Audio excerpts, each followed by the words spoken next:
Hello guys, I get a lot of questions regarding the underbody protection on my Touareg and the upgrades in suspension.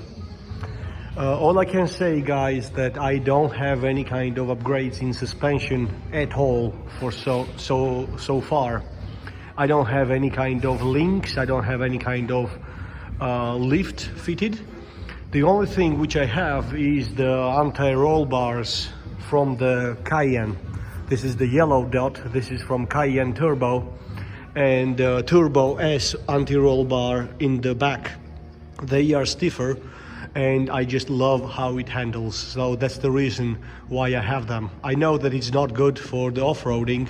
I know that if you will take it off, it's even better, but because I'm driving this car every single day on road and off-road sometimes as well, I prefer to have them on. And as soon as this car will be dedicated for the off-road driving only, these will gonna go away straight away.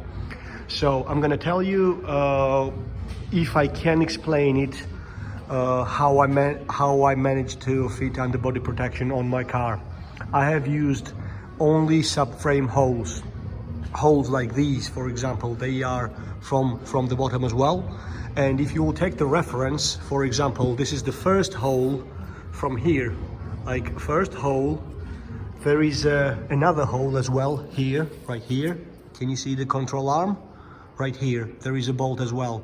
So there is a hole here, and all of them are exactly in the same way as I did on my winch plate as well. These are nuts, which I don't know what they are called. They have this kind of skirt, like, I don't know what they are called. I don't know, unfortunately, the special name for it. So this kind of piece here. So you have to take the nut, which have this kind of thing here, and you have to put it in that hole as tight as possible. We actually had to hammer it in. And once you will get it stuck inside the hole like that hole over there, you have to weld it around. So all of those holes have been welded, the nut inside that hole. So, and you have to, before you will actually weld, you have to make sure that you will put the bolt in, so it will be exactly vertical and it will be exactly like proper angle. It won't be like that or something like that. So I have used those 4 holes here. The rear ones, the rear protection plate, actually don't have the welded nut inside. This hole goes all the way up here as well.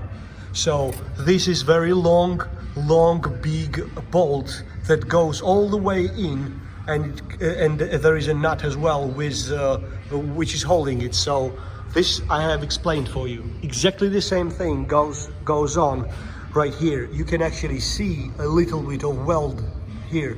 So there are 3 points here, here and here, exactly the same way as this hole. You will put through the nut, you will weld it around it, and that's it. That's the only thing what you have to do. And the measurements, I unfortunately I don't have the, oh Jesus, I don't have the proper measurement for these plates, because all I have done is just looked at it and just preferred my lines. So I took the angle grinder and that's it.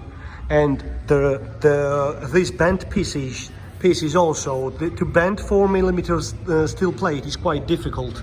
So I have used angle grinder to make it weak. I have bent it as much as I wanted, and then I welded all across right here. And the same story goes on here as well. And to be honest, this thing have been in a lot of mud and a lot of rocks, and none of those have actually hit the transfer case. So this actually works quite well. So this is what I wanted to say. What I'm going to add now, as you can see, my winch is already on. It's not connected to the system yet, unfortunately, because I don't have time enough to do all the way everything straight away. So I'm gonna use these also to protect The front skid plate also will gonna have additional piece right here, and it have to have holes as well to let the radiator cool down. So this will be added later. Okay guys, thank you very much for watching, and if you will have any kind of questions, contact me directly, and don't forget to hit the like and consider subscribing to my channel as well if you want to see more. Good luck guys.